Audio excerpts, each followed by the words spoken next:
This is my sweet life story. நாங்கள் இங்கே நல்லாயிருக்கோம். நீங்கள் எப்படி இருக்கீங்க கமெண்ட் பாக்ஸில் கண்டிப்பாக கமெண்ட் பண்ணி சொல்லுங்கள். இன்றைக்கி என்ன வீடியோ பார்க்க போகிறோம்னு பார்த்தீங்கன்னா விநாயகர் சதுர்த்தி ஸ்பெஷல் பூரண கொழுக்கட்டை ரெசிபி தான் உங்களோட ஷேர் பண்ணலான்னு இருக்கேன். வாங்க வீடியோக்குள்ளே போகலாம். ஆல்ரெடி ஒரு 2 மணி நேரத்துக்கு முன்னாடியே நான் கடலைப்பருப்பு ஊற வச்சு எடுத்து வச்சுக்கிட்டேன். அதை ஒரு குக்கரில் சேர்த்துட்டு நல்லா இதுமாரி வேக வச்சு எடுத்துக்கோங்க. அதுக்கப்புறம் ஒரு கடாயில் நல்ல நெய் தாராளமாக நிறையா விட்டுக்கோங்க. நெய் மெல்ட் ஆனதுக்கப்புறம் நான் தேங்காய் சேர்த்துருக்கேன். உங்கள்கிட்ட முந்திரி பருப்பு இருந்தால் கூட நல்லா வதங்கினதுக்கப்புறம் நீங்கள் தேங்காய் சேர்த்து அதையும் நல்லா வதக்கி எடுத்துக்கோங்க. நான் தேங்காவை நல்லா பொன்னிறமாக வதக்கி எடுத்துக்கிட்டேன். வதக்கி எடுத்ததுக்கப்புறம் ஆல்ரெடி வேக வச்ச கடலைப்பருப்பு சூடு ஆறினதுக்கப்புறம் அதை நான் சேர்த்துக்கிட்டேன். 2 பேட்சாக அரைச்சி எடுத்து இதுமாரி நைஸான பேஸ்ட்டாக அரைச்சி எடுத்துக்கோங்க. அப்போ தான் டேஸ்ட்டு சூப்பராக இருக்கும். எடுத்ததுக்கப்புறம் கடாயில் சேர்த்துட்டு அதையும் நல்லா வதக்கி எடுத்துக்கோங்க. வதங்கினதுக்கப்புறம் நான் ஆல்ரெடி வெல்லத்தை இன்னொரு இதில் கரைச்சி எடுத்து வச்சுருக்கேன். அதை வடிகட்டி சேர்த்துக்கலாம். ஏன்னா வெல்லத்தில் கல்லும் மண்ணும் இருக்குங்கிறனால பூர்ண கொழுக்கட்டையில் பார்த்திங்கன்னா கரகரன்னு இருக்கும். அதனால் நான் கரைச்சி எடுத்துக்கிட்டேன். இதுமாரி கரைச்சி எடுத்ததுக்கப்புறம் இதுமாரி நல்லா வதக்கிக்கோங்க. அந்த வெல்லம்லாம் நல்லா கரைஞ்சி எல்லாத்தோட மிக்ஸ் ஆகி வரணும். அதுமாரி கரைச்சி எடுத்ததுக்கும் தேவையான உப்பு போட்டுக்கோங்க.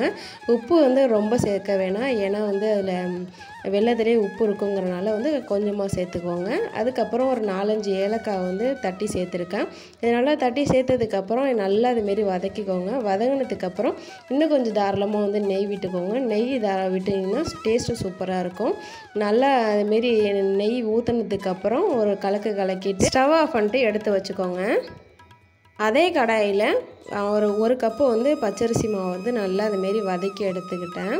இதை பச்சை வடையெல்லாம் போகணும். நான் இன்றைக்கி பச்சரிசி தான் எடுத்திருக்கேன். கடையில் கிடைக்கிற பச்சரிசி. உங்கள்கிட்ட கொழுக்கட்டை மாவு இருந்தால் கூட நீங்கள் அதை யூஸ் பண்ணிக்கலாம்.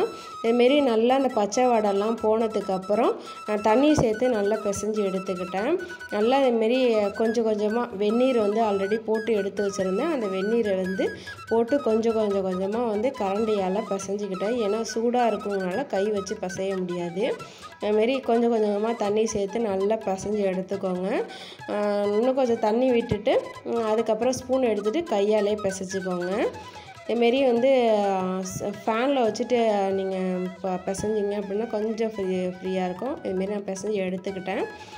இதுமாரி ஒரு சப்பாத்தி மாவு அளவுக்கு பிசைஞ்சு வச்சுக்கிட்டேன். நீங்கள் வதக்கின கடாயிலே தண்ணி ஊற்றி கிண்டி எடுத்துக்கிட்டிங்கனாலும் அதுவும் டேஸ்ட்டு சூப்பராக இருக்கும். அது 2 நாள் வச்சு கூட சாப்பிட்லாம். அந்த அளவுக்கு நல்லா சாஃப்டாகவும் இருக்கும்.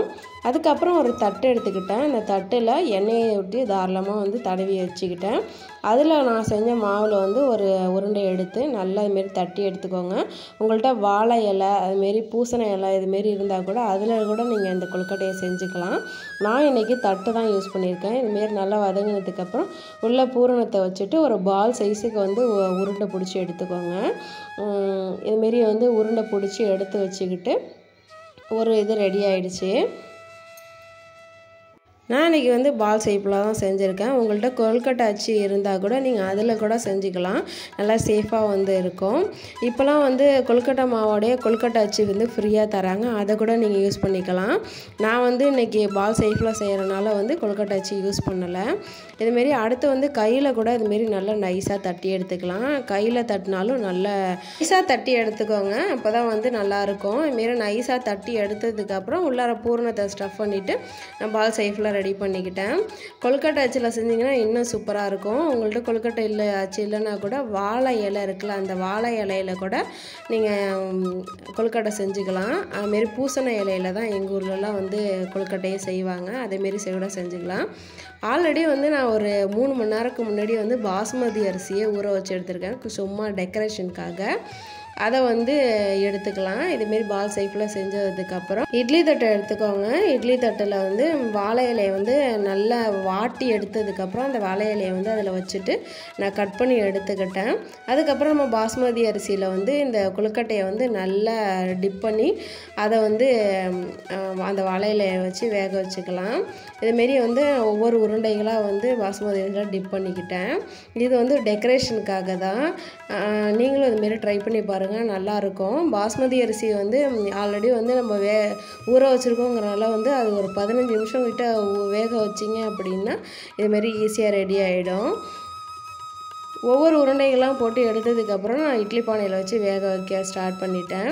நீங்களும் இந்த கொழுக்கட்டையை வந்து வீட்டில் ட்ரை பண்ணி பார்த்துட்டு எப்படி இருக்குன்னு கமெண்ட் பாக்ஸில் சொல்லுங்கள். நான் இன்றைக்கி வந்து இதுமாரி மாடலில் தான் செஞ்சுருக்கேன். அது வாழை இலையில் வச்சா அந்த வாழை இலையோட வாசமும் வந்து நல்லாயிருக்கும். வேக வச்சு எடுத்ததுக்கப்புறம் இப்படி தான் இருக்குது. நீங்களே பார்த்தீங்கனாலே தெரியும். பாஸ்மதி அரிசி நல்லா வெந்து வந்திருக்கு. இதுமாரி வந்ததுக்கப்புறம் ஒரு தட்டில் சர்வ் பண்ணி உங்கள்கிட்ட எடுத்து காட்டுறேன் எப்படி இருக்குன்ட்டு. நீங்களும் வீட்டில் ட்ரை பண்ணி பார்த்துட்டு சொல்லுங்கள். நான் கட் பண்ணியும் வச்சுருக்கேன். இன்றைக்கி இந்த வீடியோ தான் ஷேர் பண்ணியிருக்கேன். இந்த வீடியோ உங்களுக்கு பிடிச்சிருக்கும் அப்படின்னு நினைக்கிறேன். இந்த வீடியோ உங்களுக்கு பிடிச்சிருந்துச்சு அப்படின்னா என்னோடய சேனலை சப்ஸ்கிரைப் பண்ணிங்க, லைக் பண்ணுங்கள், ஷேர் பண்ணுங்கள், கமெண்ட் பண்ணுங்கள். மறக்காமல் பெல் ஐக்கானில் ஆளுங்கிற ஆப்ஷனையும் கிளிக் பண்ணுங்கள். அப்போ தான் நான் போடுற வீடியோ வந்து உங்களுக்கு நோட்டிஃபிகேஷனில் வரும். வீட்டில் ட்ரை பண்ணி பார்த்துட்டு எப்படி இருக்குன்னு சொல்லுங்கள். இந்த இப்படி தான் வந்து நான் ரெடி பண்ணி வச்சுருந்தேன். பார்த்திங்கன்னா கட் பண்ணியும் காட்டியிருக்கேன் எப்படி இருக்குன்ட்டு. தேங்க்ஸ் ஃபார் வாட்சிங்.